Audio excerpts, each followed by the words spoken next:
Jaman Express aujourd'hui man aussi dal naa ci boy wala Baye Fall nan laa la war a wooye Baye Fall ayca Baye Fall ma bàyyi la nga présenté wu jox leen ko micro bi soxna May mu ngi lay jox micro bi de. Bismillah. Donc man maa ngi tudd Birahim Samb. nekk tamit élève manager école supérieure polytechnique sama première année cycle manager. Je fais également partie de la famille des acteurs. Autrement dit les inacteurs. Ouais. Donc voilà, Alima l'a déjà dit. Enactus se porte bien aujourd'hui. Je pense qu'on aura le temps de mieux en parler, Inch'Allah. Mais dañuy commencer ci yow. Parce que tu es le seul homme pour le moment sur le plateau. Jawrin mun nga xool chaise nga ñëw dugg diggante soxna May ak Racky wala nga xool rek fooy boroxlu rek ndax tey moom yéenay boroxlu. waaw ci intervalle bi. Alors Birame, tu as quel âge? J'ai 22 ans. 22 ans. Alors 22 ans, tu es en première, deuxième, troisième année. Troisième année. Enactus. Non, c'est ma première année. C'est ta première année. Alors qu'est-ce que tu fais et qu'est-ce que tu peux nous dire de Enactus? Donc je pense que Enactus c'est une organisation à but non lucratif qui essaie de prôner l'entrepreneuriat social à l'échelle nationale mais également à l'échelle internationale parce qu'on se distingue tant sur les compétitions nationales qu'internationales. Déjà ça nous a valu beaucoup de prix je pense. Ouais. Avec le 4e prix lors du dernier World Cup. Okay. Donc, avec mes camarades, je peux dire, on fait de notre mieux également pour impacter socialement, en créant de l'emploi, en permettant aujourd'hui aux femmes de s'autonomiser, comme on dit. Tout à fait. Il y a également la création de revenus, essayer d'augmenter au moins leur niveau de vie et de leur permettre de s'épanouir.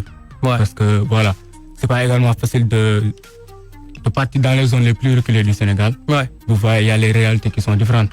Si on est à Dakar, peut-être la vie, c'est un peu facile pour nous, mais dans d'autres localités, c'est pas le cas. Tout à fait. Donc, on fait de notre mieux pour qu'on soit tous au pied d'égalité, pour que également chacun ait sa dose de bonheur, comme on dit. Alors, aujourd'hui, qu'est-ce qu'on peut dire, par exemple, parce qu'au Sénégal, on a l'habitude de former les gens. La littérature, on a l'habitude de former les gens comme ça.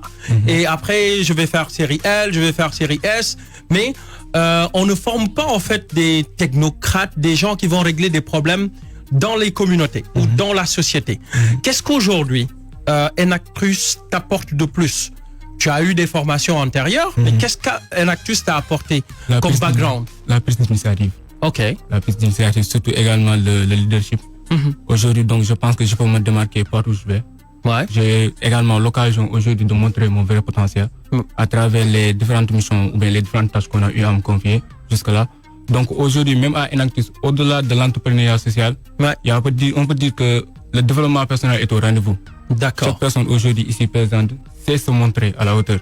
Qu'importe la tâche, qu'importe le moment. Et voilà, c'est juste parce qu'on a les capacités qu'il faut et qu'on a été très bien formé au début pour qu'on soit à la hauteur. Racky, est-ce que tu es à la hauteur? Yacine. Yacine. Pourquoi j'ai écrit Racky? J'ai écrit Racky, hein? Yacine. Il y a une Racky. Ah oui. Ah oui, Yacine, oui. Yacine. Oui. Tu es à la hauteur? Est-ce que je suis à la hauteur? Oui. Maintenant que je suis dans la famille Enactus, je pense. Parce que on va dire que je suis en 2e année en biologie. Oui. Donc, c'est assez jeune pour intégrer Enactus. Mais Enactus ne dit pas, non, tu es jeune. Il n'y a pas de distinction. Il n'y a pas de distinction d'âge? Il n'y a pas de distinction d'âge. Ni de sexe? Ni de sexe. Ouais, parce que je vois qu'il y a beaucoup de femmes à Enactus. Oui, il y a beaucoup de femmes. Il faut que je donne un prix à cette école. Aussi à préciser. Donc, il n'y a pas de distinction. Tu viens, on te forme et on t'aide à te développer. On dit tout le temps, Enactus aide les femmes à s'autonomiser, mais on s'aide aussi. Parce qu'on a une formation et... il y a le open mining en fait. Okay. Au début, tu es là, tu te dis, tu as tes projets, mais tu peux pas les exploiter. Okay. Donc à Enactus, on t'aide à exploiter tes projets et à, bon, on va dire à se développer. À se développer. Quand tu parles d'autonomisation des femmes, parce qu'au Sénégal, quand on parle d'autonomisation des femmes, je suis parti dans plusieurs régions. Je vais dire la quasi-totalité des régions du Sénégal.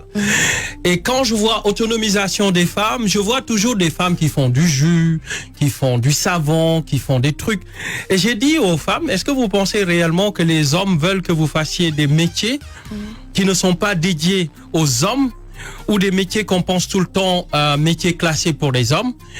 Aujourd'hui, on a Anta dans la radio qui assure la technique, qui assure le live, comme les hommes le faisaient avant. Est-ce qu'à Enactus, il y a cette promotion-là dans l'autonomisation de la femme, pas simplement concentrer les femmes aux métiers classiques que vous aviez l'habitude, que vous faites de manière naturelle depuis la naissance, depuis tous les temps. Est-ce qu'il y a des métiers d'hommes que vous êtes en train de faire dans Enactus? Bien sûr. Vous savez quoi, à Enactus, il n'y a pas métier d'homme et métier de femme. Oh, j'adore Enactus. Donc, je pense que je vais venir. Je peux m'inscrire, hein? Moi, je suis vieux. Bien sûr. Okay, il n'y a pas de métier d'homme ni de métier de femme. C'est la première chose à savoir. On a un pôle technique où il y a des mécaniciens, des femmes qui sont en formation en génie civil. Donc, quand on va dans les régions, s'il y a des choses à faire en mécanique, il y a les femmes qui sont là. S'il y a des choses qu'il y a à faire dans le génie civil, il y a des femmes qui sont là. Donc, il n'y a pas de distinction aussi dans le métier. Donc, ce qu'on promouvoit, c'est que ce que l'homme peut faire, la femme aussi le fait. Absolument. Donc, et la femme le fait en meilleur. Moi, je vous appelle les couteaux suisses. Vous pouvez faire des multitâches, vous êtes multitâches, vous pouvez faire beaucoup de choses, alors que l'homme, ce qu'il sait faire, aller travailler, avoir un salaire mensuel, venir croiser ses pieds devant la télévision et dire, bébé, tu peux me passer ma bouteille d'eau, la boisson dans le frigo? C'est juste ce que les hommes savent faire. Hein. C'est des pachas. Sokhna May. Nous, en tout cas, les Sokhna May, c'est des femmes que nous respectons. Nous comment on dit, comment on dit ça? Dañuy sargal. Waaw, dañuy landi, waaw. Jëli nga daal Sokhna May. Waaw. Sokhna May. Alors, aujourd'hui, l'entrepreneuriat au Sénégal, une école qui s'appelle Enactus qui aide les gens à avoir une vision autre que la vision qu'on avait d'habitude, c'est-à-dire cette éducation plus ou moins littéraire, ou même si elle est technique, mais à la fin, on ne sait pas faire le choix le plus souvent, où on va aller. J'ai vu professeur Massamba lors des baccalauréats donner des solutions à ces jeunes qui doivent savoir après quelle orientation prendre pour aller faire ses études. Est-ce qu'aujourd'hui, si on dit par exemple à un jeune, va à Enactus, est-ce que c'est un bon choix pour ces jeunes-là? Tout d'abord, je dis Alhamdulillah. Alhamdulillah, on applaudit alors. Yes. Donc, Alhamdulillah. Oui, ouais. Alhamdulillah. Parce que je me dis, c'est un meilleur choix. Okay. Je suis polytechnicienne, donc c'est ma première année à Enactus. Mais comme si Defna fa ay tellement que ça te donne des ailes. Des ailes. Et voilà, j'ai été dans l'entrepreneuriat social depuis 2 ans et demi, parce que je suis ambassadrice dans un orphelinat. Okay. Mais là, quand je suis venue à Enactus, comme Yacine l'a dit, tu travailles avec des mécaniciens, tu travailles avec des, comment dirais-je, des génies civils et autres. Donc là, je me suis spécialisée dans tout ce qui est gestion, marketing et autres. Donc, mais quand je suis là à Enactus, donc je peux transformer des céréales. Wow. Je peux faire beaucoup de choses. Beaucoup quand même. de choses. Je suis là, je fais beaucoup de choses avec une famille là. Nous avons l'ambition, ensemble, la passion, l'amour. Donc parfois c'est un peu difficile de parler sur quelque chose qui nous tient vraiment à cœur. Absolument. Mais oui, quand tu te déplaces, tu vois des familles qui sont là, qui sont vraiment qui ont l'amour, oui, dans le besoin, donc qui veulent apprendre, savoir, pratiquer. Tu leur apprends le marketing, voilà, la transformation, la communication, comment gérer son business, comment travailler. Voilà, des femmes qui ont des, comment dirais-je, du potentiel et qui sont des femmes braves.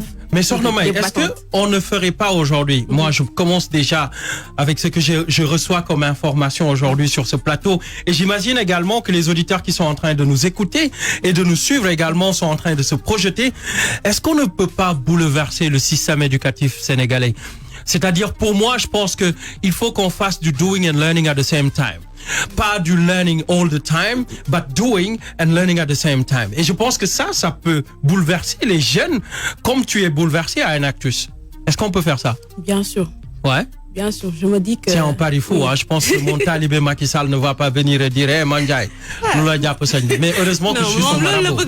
Je suis son marabout, il n'y a rien qui se passe. S'il m'avait consulté, il allait même passer, hein, mais bon. C'est pas grave. Nous sommes dans cette vision, en fait. Oui. Avec Finutoluni. tout le monde veut en même temps apprendre et pratiquer. Tout à fait. Je me dis, apprendre, c'est quelque chose de c'est normal, c'est essentiel. Mais l'eau jungle, t'es pratiqué au sens. Ça marche pas. Non, ça marche pas. Mais mon cher Sadi, aujourd'hui, j'ai pas oublié, non? Oui, ça a été bien prononcé. Je vais même écrire, hein. Comme ça, je vais plus oublier. C'est pas oui, S-A-D-Y. Sadi, comment tu vas? Bien, tu as été habillé par Sornamay ou par Sadi? Là, c'est différent. C'est mon grand frère qui m'a habillé. Super. Il est ailleurs. Des entrepreneurs. Ah, cool.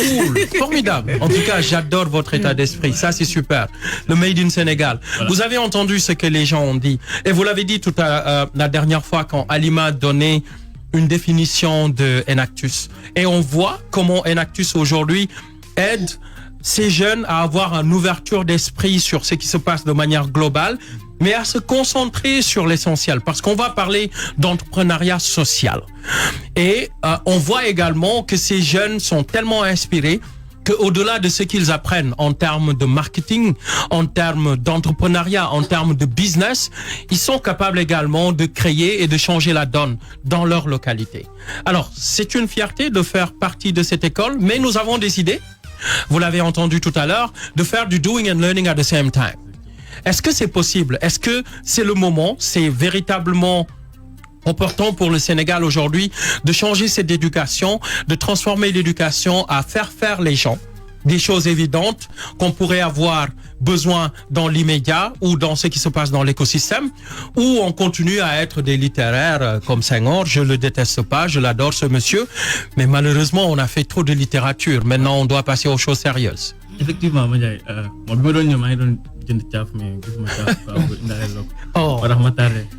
il fallait acheter ce caf.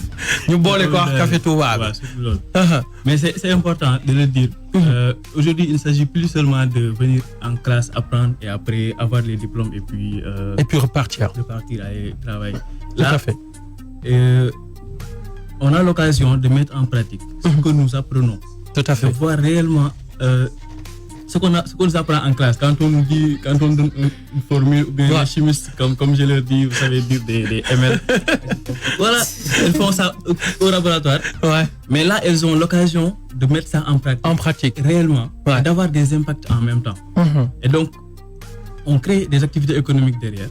Tout à fait. On a des revenus derrière et en même temps, on crée beaucoup d'impacts. Et donc, c'est important aujourd'hui d'allier ce que l'apprentissage à l'entrepreneuriat. Voilà. Ouais. Aujourd'hui, dans beaucoup d'écoles, on commence à voir que les gens prennent conscience de ça. Tout à fait. Mettre en place des initiatives comme chez nous à l'école aussi. À Enactus. On a d'autres structures. Parce que ce qui m'étonne, dans les autres pays, on voit de jeunes qui sont des milliardaires, des millionnaires, dans les choses qu'ils ont créées, des applications, ou des choses qui servent aujourd'hui à des agriculteurs ou des personnes qui ont besoin d'aller très vite dans leur travail. Mais au Sénégal, les millionnaires, c'est des musiciens. C'est des. Je dis pas que je déteste la musique, mais c'est des gens qui sont dans le showbiz. Et les gens qui peuvent changer la donne aujourd'hui dans les communautés vont, après à 40 ans, chercher du travail, avoir un salaire qui n'est pas très gros. Et après prendre leur retraite sans avoir beaucoup d'argent pour même gérer cette retraite-là. Voilà, Enactus peut changer la donne, vous pensez? Mais bien sûr, Enactus est en train de changer la donne. Exactement. Ouais. On est en train de faire des choses extraordinaires à travers le Sénégal. Vous avez dit que vous avez voyagé un peu partout. Tout à fait. Nous aussi, il y a une taille de Mais si vous voyez les résultats qu'on fait sur le terrain, genre, quand on vient, on fait d'abord, par exemple, un voyage d'immersion. Ouais. On rencontre ces personnes-là, on essaie de s'immerger dans leur environnement. Tu regardes comment ils vivent avec le peu de moyens qu'ils ont. Tu viens, tu leur donnes une activité et avec le peu de moyens qu'ils ont, ils arrivent à réaliser des choses extraordinaires. Tout à fait. Et tu vois que ça change carrément comment ils vivent et tout. Exactement. Et ils te remercient. Absolument. J'ai l'habitude de dire que les gens, waaw su sottee rek soxna may su fa nekkee moom kay ñaan yi war na mën a sotti. Et c'est important. Ouais. Tu arrives dans ces zones-là, déjà l'accueil qu'il te réserve. Oui, parce que les gens pensent que par exemple ils sont dans des zones où il n'y a absolument pas de potentiel, il n'y a rien du tout. Mais quand ils viennent à Dakar, c'est soit des vendeurs ambulants ou des vendeurs de café Touba. Et pourtant, ils ont des terres, ils ont de l'eau, ils ont beaucoup de choses, des animaux, mais malheureusement qu'ils n'arrivent pas à appréhender à comment créer ce business qui pourrait leur faire amener des revenus. Et je vais te parler de l'histoire de Nagnou Gorée parce que c'est également un hashtag que j'avais créé pour rappeler les gens que il faut ñu gore maanaam tey maire bi di jaay caaf su jaayee caaf ba fayal étudiant bi moom mu caaf bi bénéfice su caaf bi njëkk a nekk boursam yow soo demee université ba nga jàng ba amay diplôme yow war nga mën a fexe modéliser caaf boobu maire bi dimbale woon la ba mu nekk sa bourse ba loolu nekk une valeur ajoutée dans le business ba mu jur dara mais malheureusement booy yi dañuy yàkkamti toog ci bureau yi après ñu taalal leen climatiseur yi congelé seen neurones yi léegi suñ fa nekkee salaire bi su ñëwee dañuy naan xaaral ma jënd oto bu gën a rafet xaaral ma xool xale bu gën a rafet ma takk ko après finalement y a pas d'avenir dans ce qu'ils sont en train de faire Racky mbaa gars yi commencé wu ñu ñëw di la naan gisoo sama oto bi te oto bi di ko kii non day am du ñàkk mais noo leen di def je pense que ne leen xaar leen ma man pareeguma ci man tamit tout à fait parce que jigéen baax na góor baax na te léeg-léeg nit ñi dañuy fàtte ni jigéen aussi ni ko say di waxee sànq jigéen mën na njëriñ askan wi mais malheureusement on est dans une société patriarcale où on pense tout le temps que ku góor ki moom moo war a yor lépp moom moo war a def lépp yéen itam jigéen ñi léeg-léeg ngeen croiser leen bras de soxna May moom du croiser bras moom boo ko fekk mu dóoree njaxasam dem jaay waaw il faut ñun ñëpp ñu jàpp en fait. Tout à fait. Je pense que message boobu lañu NFTUS di jàngal. C'est pas que ñu ne góor fii la war a yam jigéen fii la war a yam. Je fais un coucou à sama maam xam naa mi ngi seetaan. Parfois bu ñu nee sama rakk bu góor mu bale wala mu raxas. waaw. day ne waaw lu tax yow jigéen nga topp moom muy bale. et mentalité boobu la ñuy. baaxul dañuy jëm a dindi NFTUS. exact comme ñoom nañ ko waxee bu ñu ñëwee dañuy def ay formation yu ñëpp. muy góor muy jigéen ak li nga indaale. maag Alima ñu indi informatique bi ñu def. saa di indi mécanique bi mu def. ñii ñu indi gestion keneen indi chimie. et ça nous permet vraiment de monter en soft skills. hormis impact bu ñu am après. comme li nga doon wax sànq. doing and learning. Parce que vraiment bi ñu demee ba taxaw sur le terrain. am na benn instant ma gis ku nekk yaa ngi sa liggéey. waaw ku nekk di yëngu.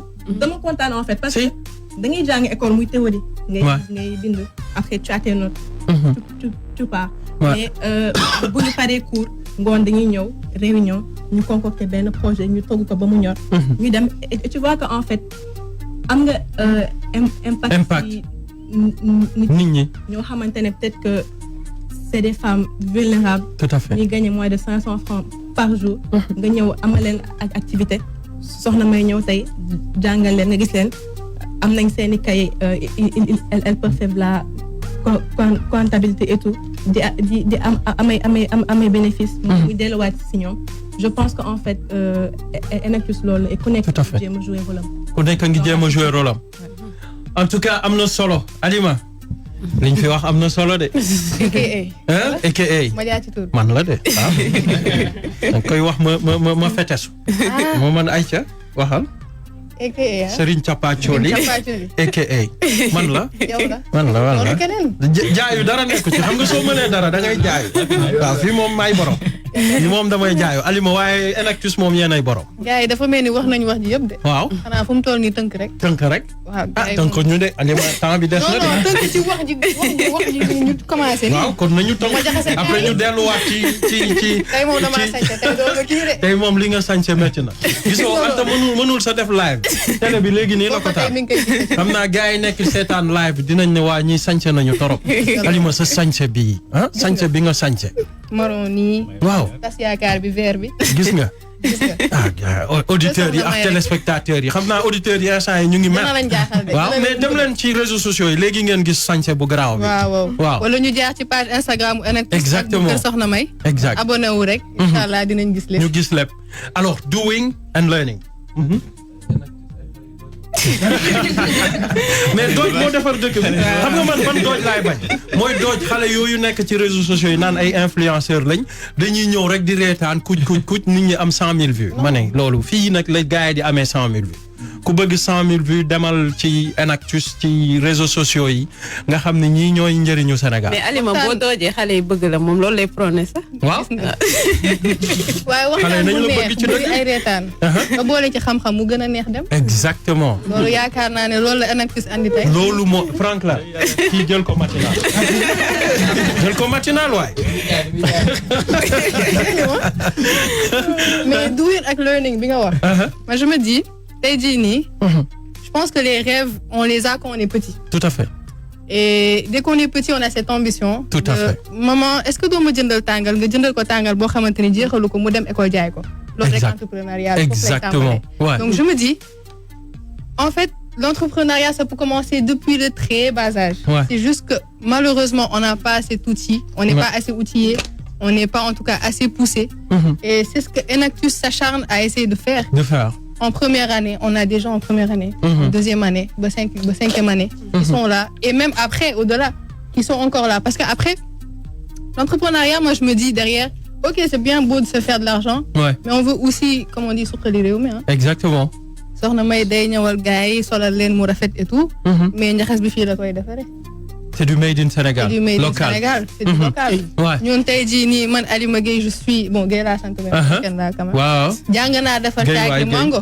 Hein? Jàng nga defar caakiri mango. Caakiri mango. Waaw. Franklin mo ko OK. Caakiri mango. Samedi prochain dañuy caakiri mango ci rajo. Yéena ko tere neex. Bala ñoo tam xarit dañuy caakiri mango. Mané ko amna benen bi sax moy jiwu nebedaay bi. OK. Dañ koy defar. Di ko jaay. Mais c'est que ñun defaruñ ko ñun xam nga mo gëna neex.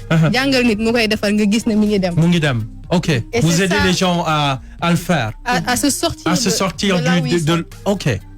Et comme tu dis, learn c'est bien. Oui. Mais sous des rek ça n'a pas de sens. Et exactement. Ouais. Tu apprends, tu es à l'école, tu as tes diplômes. Tout le monde ne peut pas être bureaucrate. Non, il faut des gens dans le monde pour changer ce monde. Tout à fait. Et si on n'est pas ces gens-là, je me dis que notre existence, elle est bien belle. Ouais. On aura vécu, on aura eu une famille. Mais je pense que c'est important. On est dans une société nombriliste où les gens pensent à eux. Et quand on regarde ce qui se passe dans les réseaux sociaux, tout le monde va avoir plus de followers. Mais tu ne veux pas que l'autre ait des followers parce qu'on voit ton compteur exploser. On dit 5 millions de vues. Mais quand on regarde, par exemple, les personnes que tu suis, toi, on dit 10 ou 20 personnes. Tu sélectionnes les personnes que tu suis. Pourquoi les personnes qui te suivent, toi, eux aussi ne peuvent pas sélectionner? Mais malheureusement, toi, tu vas avoir plus de monde qui te suivent et tu ne veux pas suivre les autres. Donc, ça veut dire que yo, tu gardes tes millions de personnes et les autres ne peuvent pas avoir des millions de personnes. Et des fois, comme tu l'as dit, les gens qui te suivent peuvent être 10 000 fois plus valoriques que yo. Bien sûr. Mais jàpp ni yëf yi yow la fekk yow doo ci dara doo ci lenn mais yow da ngay bëgg yow ñu lay topp rek.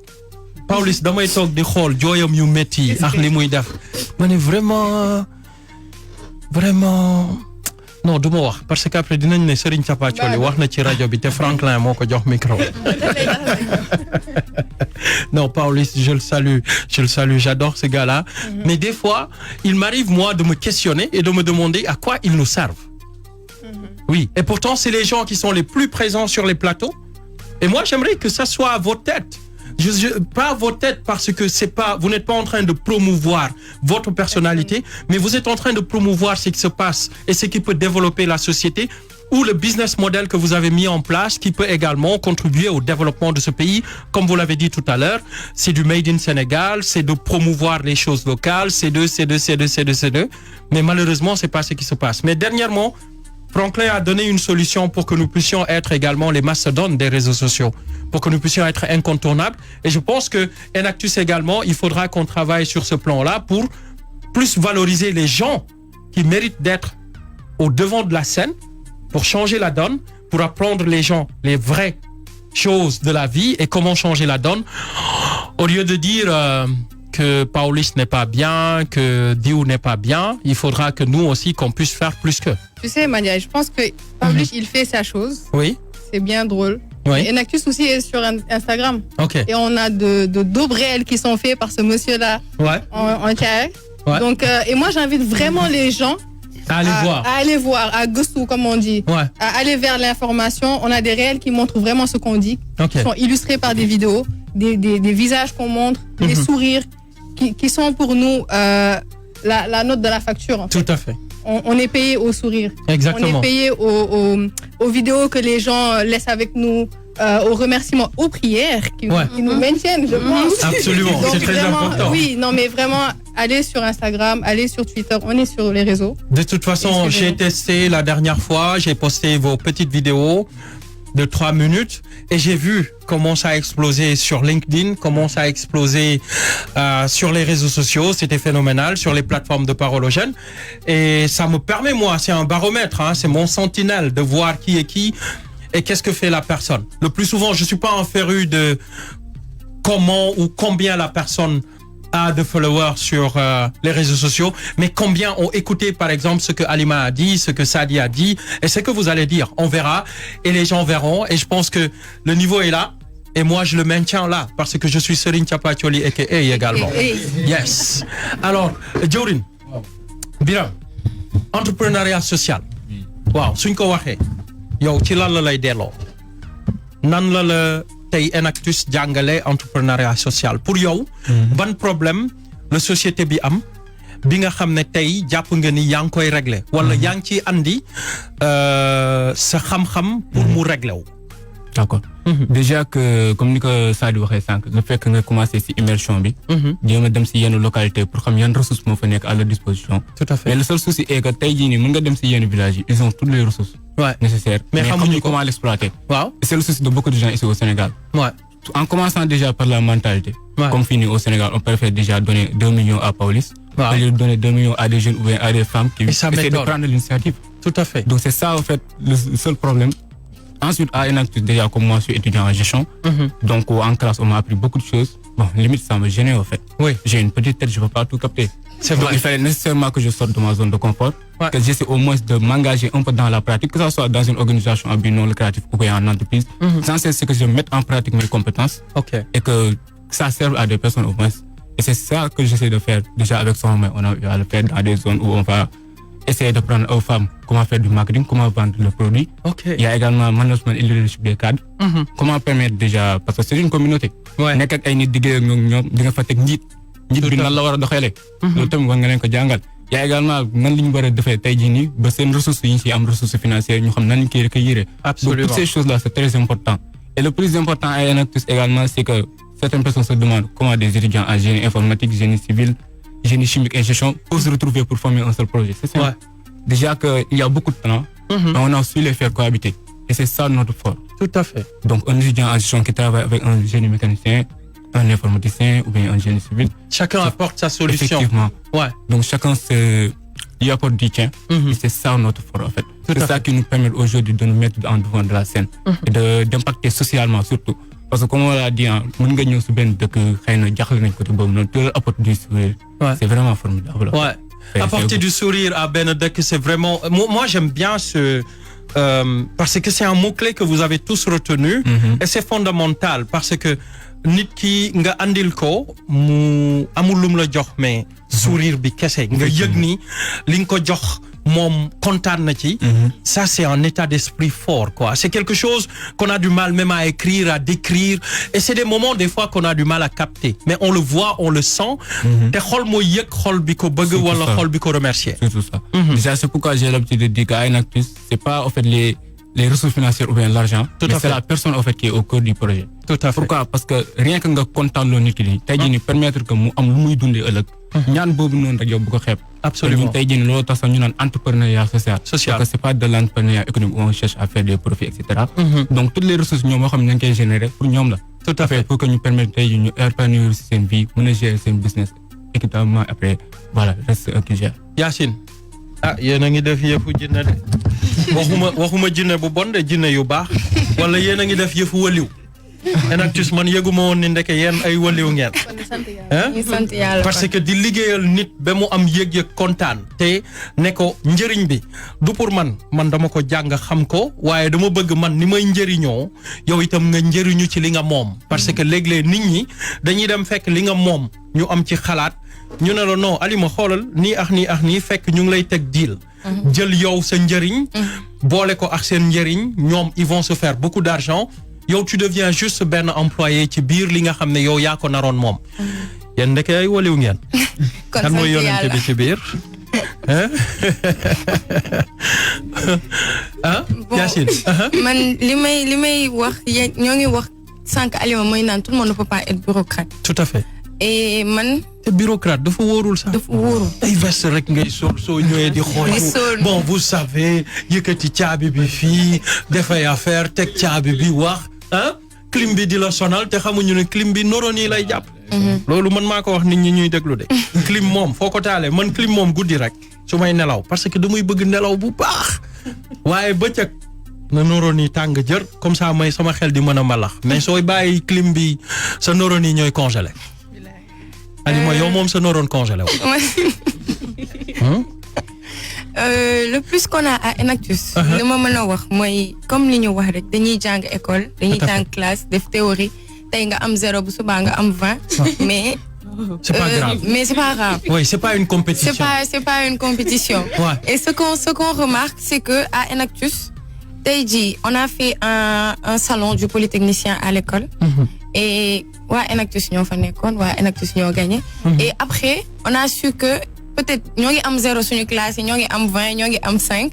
mais suñu génnee ñi am 20 ak ñi am 19 tous les jours dañuy jël seen ay projet jox ñu ko pour ñu développer. c'est loolu. parce que à kon nekkee mën nga am 0 sa réglal ki am 20 problème. Enactus waay mais Enactus. Franklin tey ngaa dem Enactus bàyyi sa téléphone bi bàyyi matinal yi demal Enactus grawul. Enactus c'est de la pratique. Ouais. tey jii soo ñëwee Enactus la première chose qu'on te fait ñu ne la yow lan nga mën. tey jii suñu la joxee projet bii nii nan nga koy jaayee. et c'est ce qui fait que tey keneen ku bokkul Enactus su ñëwee day bind projet am le projet il est excellent mais mënu ko jaay lan moo tax. parce que xamul nan la koy jaayee. absolument donc Enactus ñun dañuy ñëw dañuy jàngal ñun ñooy xalaatal suñu bopp. ñun ñooy jaay suñu projet ñun ñooy defar projet bi ñun ñooy joxe après kooku mu gis ne que ne moom am na ci opportunité. tout à fait. Donc, quand on dit entrepreneuriat social, je pense qu'on a tous les volets d'entrepreneuriat social dans Enactus, avec tout ce qu'on fait. Et après, pour le sourire, elle l'a dit, c'est la note de la facture. Da ngay defaral nit loo xam ne moom foogoon na ne da koy am mais xamul woon nan la koy gérer. Il y a des GIE de femmes qui sont là, qui veulent travailler mais xamuñu nan la ñuy def. nan la ñuy gérer affaire xamuñu nan la ñuy gérer. am na ay dëkk yoo xam ne ils ont beaucoup de fruits mais xamuñu nan lañ koy defaree.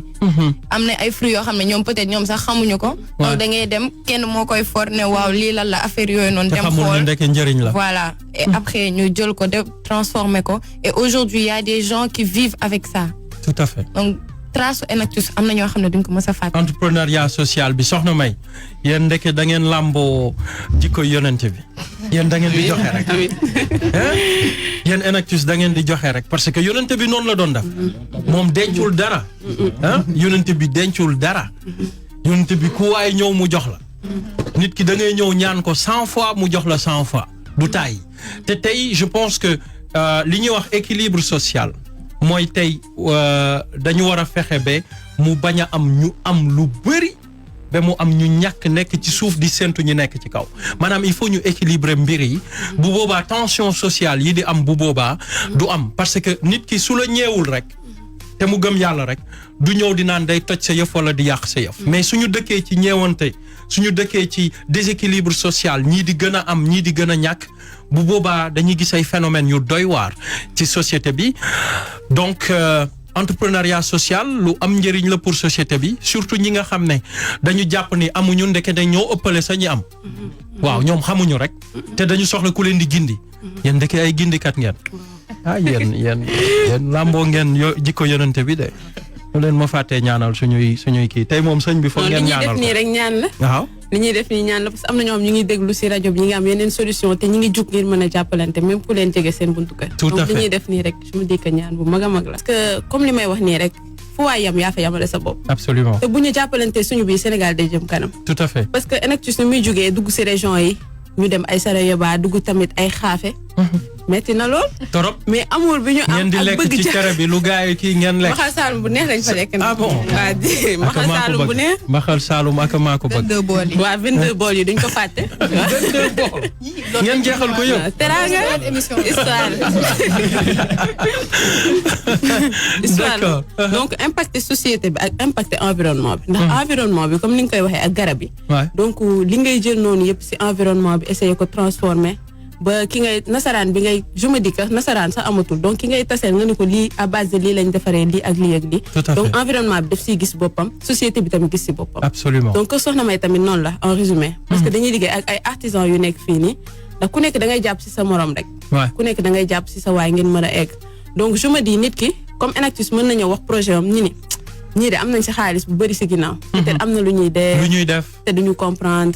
léegi ñuy xalaat ñii ñaata lañ si am wala lan da ngay dugg classe nga ne Enactus defal nañ léegi de mu ne da ngeen ko caay ñaata ngeen si am wala yoon noonu mais dañu comprendre fond bi. ndax Sénégal foofu lañ toll nit ki day jug ngir def dara sax ñu foog ni di si wut dara. alors que dafa am ñoo xamante ne naturellement dañuy bëgg dimbali nit yi. te soxna May noonu la nit koo gis si sa projet sax nga xamante ne kii mën na egg fii te mën nga ko tendre la main wala jàppale ko si as tuut rek. da nga ko di ànd ak moom. absolument parce que je me dis que. nit yi dañuy wut xaalis mais ñun nit yi lañuy wut en fait. absolument soxna May am nañu benn projet boo xam ne depuis daawaati géej ñu ngi koy togg. et je pense que il faut ma def ko ak yan ak Enactus ñëpp nag foog ñu jàpp ci. xam naa ne ñi ñuy déglu rajo ñoom dañuy yàkkamti sëñ bi commencé di wax benn affaire pour ñu sàcc ko waaye ku sàcc mbiru sëñ bi ak tey plateau bi nu mu demee nii sëñ bi dama ne ku sàcc mbiru sëñ bi ak plateau bi nu mu demee nii. mooy da ngay tàmbali rek yow faatu fa yàllaaw. non damay toll mais on a un problème de mariage d'enfants dans ce pays. On a un problème de mutilation génitale féminine. te dañuy gis à chaque fois ñeneen ñooy mobiliser ressources yi pour ñu régler problème yi. et nous on a dit dans suñu kuréel Parole aux jeunes ni léegi ñun aussi foog ñu jéem a xool nan la ñuy defee suñu fundraising mooy suñuy levée de fonds pour régler propre problème yi nga xam ne ñun ñoo ko créé. te tey ak li ngay def nii on avait prévu daaw ak sama benn copine bu jógee Gambie moom tamit dina ñëw styliste la Ibadou bu yéeme yooyu rek lay def hijab mais lu rafet lay def ñëw na ci émission bi on a prévu def benn défilé boo xam ne fonds yu ñuy collecté dañuy jël une partie alloué ko ci problème yi nga xam ne mooy xew ci suñuy société pour ñu mën di ko régler parce qu'on a fait tellement de campagnes dans les régions à Kolda on a réglé énormément de choses mais on veut passer à l'échelle maintenant pour que mariage d'enfants yi mu dakk ci Sénégal bi yëpp pour que excision mu dakk ci Sénégal bi yëpp mais ñun dañu bëgg génne benn cagnotte teg ko ci table bi ne lii Enactus Parole aux jeunes ak keneen ku ci bëgg a bokk ñoo ko teg ci table bi partenaire bu ñëw tamit andi yëfam mais kenn duñu diriger ñun ñooy xool xaalis bi ñu am fan la jëm parce que léegi fonds yi bëri na ci dëkk bi mais les fonds font autre chose les fonds des fois dañuy dévier nit ñi les fonds dañ lay dicter li nga war a def alors que nous on veut comme ni ngeen nekk di def yéen dicter nos fonds sur nos véritables problèmes pour régler ko définitivement est-ce que loolu ça te parle programme boobu yóbbu na ma fu sori parce que man nitu projet laa yaa ngi may xalaat loolu leneen dajal Enactus bu taxaw man maay Enactus bu taxaw moom kay jeex na xanaa xamoo bi ngeen duggee fii da ngeen ma wàll sëñ bi day jël seen jikko gisoo leen jaune bi xanaa waaw Enactus moom la jël ok lii mooy couleur Enactus na non macha allah sama projet à saluer carrément ñun moom ñu ngi ci biir super yow doxalaat rek ñu ngi sa ginnaaw super Sadi ah xam nga man damay wax gars yi en fait wax naa ko moom programme bi ñu war a def mais yëg ngeen programme Sans Jeune Espoir programme la boo xam ne man ak soxna Aïda ñoo ci liggéey ne jeunes yi ku tàmbali mën nañ la dimbale mais yoruñu xaalis yoruñu ay fonds mais yor nañu xalaat te li ngeen liggéey yéen li ngeen fexe ba tàmbali mën nañu fexe ba mu jàppandal parce que xam nga Sénégal nit ñi dañu tàmm soo amee projet rek des fois nga bind nga xaar fonds yi ñëw mais ñun dañu bëgg ñi tàmbali ñoom ñu bi ñu defee suñu programme ñu lancé ci réseaux sociaux yi on a eu beaucoup de jeunes qui ont participé ñu segg ba ñu nekk 269 ñu seggaat ba ñu nekk 50 et c'est les 50 jeunes ñoo xam ne commencé nañu xaaruñu kenn xaaruñu pap xaaruñu yaay xaaruñu nijaay ils ont déjà commencé à dérouler seen programme te ñi ci ëpp ñëpp ñu ngi ci domaine agricole am na ñoo xam ne ay drone la ñuy dawal am na ñoo xam ne dañuy def couture am na ñoo xam ne dañuy def restauration mais la majeure partie c'est dans le domaine de l'agriculture. Et aujourd'hui ni ngeen waxee symbiose bi xaw seen diggante man déjà je commence à voir ce que vous pouvez apporter à ces 50 jeunes espoirs pour la première édition ba léegi évaluer guñu te bëgg naa ak Enactus ñu lëkkaloo dëggantaan de waxuma la lëkkaloo caaxaan de Sadi caaxaan geex na de waaw parce que dama bëgg saa yu ñuy def émission pour tey parce que tey mooy suñu première émission officielle beneen bi c'était vraiment da ngeen bokkoon ci ñeneen ñi que chaque samedi au moins kenn ci Enactus mu ñëw mu bañ a ñëw ñu présenter ce que vous êtes en train de faire parce que xam nga su ngeen amalee njëriñ Sénégal ñun dañuy force Sénégal force ñu xam li ngeen di def ku mu neex ak ku mu naqari nit ñi dañu war a xam li ngeen di def njëriñ bi mu am léegi nag ñu wone impact bi muy am ci ndaw ñi te work together ngeen wax no nañu liggéey ensemble est-ce que loolu mën na nekk bien sûr sëñ bi mais une heure de temps gaaw na de da nga waroon waaw jeex na de li ci des de ñeenti minutes rek a ci des sëñ bi def naa dañ fay kii rek xam nga lu duuf du xaj ci kenn exactement waaw mais c'est bien possible je pense qu'on avait souligné lors de l'émission passée tout à fait qu'il est important qu'il est essentiel qu'il est même incontournable de travailler ensemble voilà parce que c'est là où nous allons plus impacter exactement donc lu kenn mën dañu wax ñaar ko daax tout à fait donc il est important de travailler ensemble pour avoir plus d'impact comme on l'a dit et comment dire nous dans notre démarche on favorise exactement le work together le work together c'est très important comme sëñ bi moom indi na benn kii ku nekk li mu am rek ku nekk li mu am waaw da koy andi ci njëkk ci njëkk rek waaw ñu boole borom dëkk bi da lay kii de waaw ku nekk li mu am rek man maa ko jàngal di man maay sëriñam mais sëñ bi wax ko mu ñëw ñu toog ak moom Macky Sall maay sëriñam di loolu yëgu leen ko yaay sëriñam dina ñëw waaw na ñëw ñu toog ak su ñëwul su ñëwul xam nga moom bàyyi na te war na jàppandi ci yeneen su ñëwul dina chômer de waaw na ñëw su ñëwul rek day chômer day defi leneen wala ñu ne ko demal jaayi caaf léegi Macky Sall caaf bi day fay de caaf bi day fay waaye xam nga jóge ci président di jaayi caaf loolu tamit yéeme na de am na xaalis parce que man dama ko wër ci dëkk bi gisuma ko dama la bëggoon idaaleel caaf waaw mais dama toog wër gisuma tax ma tardé gisuma caaf ma ne sëñ bi kon caaf dafa cher léegi mbuus yu ndaw lañ lay defal fukki dara waaw musu ndaw mooy wane ni caaf am na solo kon Macky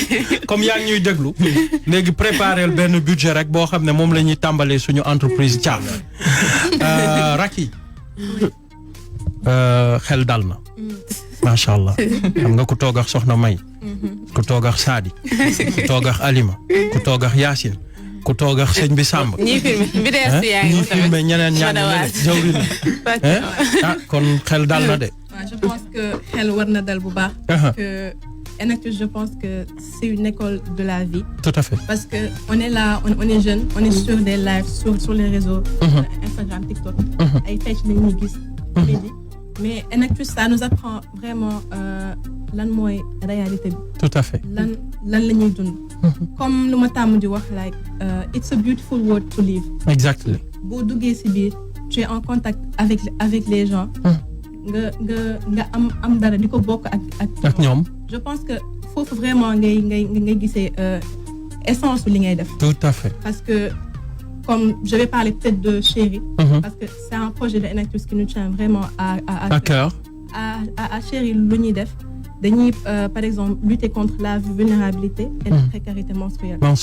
Comment? Parce que dañuy permettre à des femmes ñu jàngal leen nu ñuy defaree ay serviettes hygiéniques lavables. ñoom ñoo koy defar ñu jox leen matière première bi ñu am compétence defar ko jaay ko mais ça permet aussi dans les villages les jeunes filles qui sont par exemple confrontées à de la précarité. J'ai l'habitude de parler d'une de mes rencontres bu la marqué bu ma marqué du ma wax nag turam si ba ma koy gis mi ngi nekk xale mi ngi am problème pour que papaam di ko jëndal ay fourniture am muy jàng. Pourtant élève bu brillante la woon. C'est alors tey màgg na. mais elle est confrontée à de la précarité menstruelle. C'est alors te fii Sénégal il y en a des millions yi fi nekk. Donc Enactus c'est ce genre de problème. dañuy jéem a di régler te foog naa il faut ku nekk jàpp. Absolument. li ñuy def il faut ñëpp yegg ko ñun ñëpp ku nekk mën a apporter ci le muy def. En tout cas ñëpp yëg nañ ko de. Je pense que à partir de tey loolu ñu jàngal ñun ñëpp. ba suba ba gannaaw suba. ba samedi bi ci topp. baax na ak sëñ bi rek. waaw dara du doy. Alima émission bi jeex na de waaye doyul. xam naa ne Alima dama koy jël moom kese. est-ce que yéen ku nekk individuel. ku nekk am na loo xam ne mën nga ko wax pendant 1 heure de temps. parce que loolu am solo. waaye Pawlish moom doo ñëw sama plateau fii di wax ay kasaw yooyu moom doo am. di jooy yu métti moom day jooy rek. booy boobu temps yi day jooy kese. jooy yi ngay wàññi nag Pawlish. dëgg la kay. Alima. waaw man de. Je gère la communication à Enactus. Ok. Man ak Madawas ak sama yeneen gars yi maa ngi au passage maa ngi nuyu waa Enactus yëpp. ñëpp ngi ci live bi di déglu. gars yi moom dañ cee faral bu baax. léegi Alima yow projet bi. li ma lay dénk yow mooy. Parole aux jeunes léegi lëkkaloo nañ jarul convention jarul dara. léegi dama bëgg weer bu ne. nga génneel ma kenn Enactus koo xam ne day ñëw toog fii. wax yaay Fall nañu tàmbali ci moom. moom dina fit faral. wala non nañu tàmbali ci chéri projet bi. ñu andi serviette yi. wax def ay reportage. on fait une émission spéciale boobu préparer ko pour prochainement. pas l'autre samedi mais on le prépare pour l'autre samedi. ñu préparer une émission spéciale que sur chéri.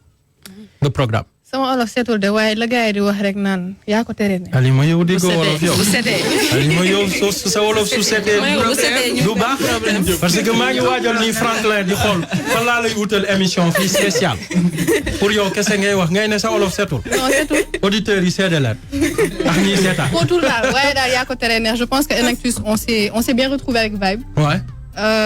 On a trouvé le bon support. Des gens qui sont là pour écouter et qui ont l'oreille. Absolument. Pour nous. Absolument. Et nous, on ne cherche que ça. Absolument. Que d'exprimer ce qu'on fait et de montrer au monde qu'on veut bien le changer. Absolument. En tout cas, c'est la fin de l'émission. Jaajëf sëñ bi Samb yére bi rafet na lool Alima yére bi rafet na lool soxna May yére bi rafet na lool Sadi yow sa waaw comme sa grand frère moo ko def rafet na torop Yacine Raki c'est très joli je pense que Anta gars yi gis nañu yére yi bu baax ne leen nañu koj aussi ci réseaux sociaux yi dañ leen di wonaat yére yi c'est du made in Sénégal pur et dur jëwriñ yow tur bi naka la sax Madawas tamit li mu solax caaya bi ci suuf bi mu maye soxna si Fatou Thiam itam li mu sol Franklin yow li nga sol lii waa dëkk ba fële tubaab bi yow tubaab nga torop rajo bi sa bañ nañ ba nit ñi suñ lay déglu dañuy foog ni tubaab ay wax te fekk sénégalais ba ci sac bi aussi yëpp gars yi dinañ ko gis tout de suite. Alors les gars, c'était avec Enactus, vous avez entendu ces jeunes entrepreneurs dans l'école de l'entrepreneuriat, l'école qui change la donne. Aujourd'hui, je pense que faire une publicité de cette très grande école, c'est quelque chose de très important pour le Sénégal, pour les jeunes également qui veulent aller très loin. Les écoles sont très nombreuses. Aujourd'hui, nous, on connaît Enactus, on sait ce que Enactus impacte dans la société, dans les communautés, chez les personnes également qui veulent aller très loin, et comment également Enactus impacte chez ces jeunes qui sont des Sénégalais. Alima l'a rappelé la dernière fois, li ñuy def yëpp demuñu ko jébaane feneen fii lañ koy def Sénégal, et je pense que ça c'est important. L'entrepreneuriat social, vous avez entendu les concepts, vous avez entendu ce que Sokhna May est en train de faire. Et le programme Chéri également qui change la donne pour ces filles vulnérables qui sont dans les villages et qui n'ont pas de serviettes hygiéniques. On pense à eux et la durabilité, c'est des serviettes hygiéniques réutilisables. Sadi est revenu sur également comment cette école change les jeunes, du doing and learning at the same time, et c'est très important pour changer la donne dans notre société. Yacine a dit que c'est véritablement quelque chose de super génial qu'elle puisse être dans cette école, comment cette école a transformé sa vie, comment elle va devenir Une femme qui va, au-delà d'avoir du cash, mais également aider les communautés à avoir beaucoup de cash, parce que ça aussi c'est très important, on l'oublie le plus souvent. Merci beaucoup les jeunes, je sais que vous allez changer la donne. Et nos deux jeunes qui ont également assuré ce live, le live à travers leur plateforme, j'aimerais bien voir ce que vous êtes en train de faire dans vos plateformes. Si c'est du bon boulot, de toute façon Anta va valider, parce que c'est elle qui assure le live ici. C'est une radio télé à the same time. Franklin également, qui est notre super technicien, qui prend le tramway. C'est le tramway ou le TER ou le... Comment on l'appelle? Le TER, voilà. Donc, c'est vraiment un truc super génial. Sadil l'a pris d'ailleurs. Il a cherché le CAF, malheureusement, il n'a pas eu du CAF. Mais c'est juste pour vous rappeler que on doit tous chercher à faire quelque chose pour changer la donne dans notre société. Mon grand-père a dit que les bonnes nouvelles n'ont jamais trouvé le tympan de quelqu'un. On a scellé le partenariat et le travail va continuer pour le bonheur de nos auditeurs et toutes les personnes qui nous suivent à travers nos réseaux sociaux. Mon grand-père a dit que les bonnes nouvelles n'ont jamais trouvé le tympan de quelqu'un. On vous donne rendez-vous très bientôt dans une autre émission, La Parole aux Jeunes. Merci beaucoup les gars. Ciao, bon week-end. You're listening to Vibe Radio.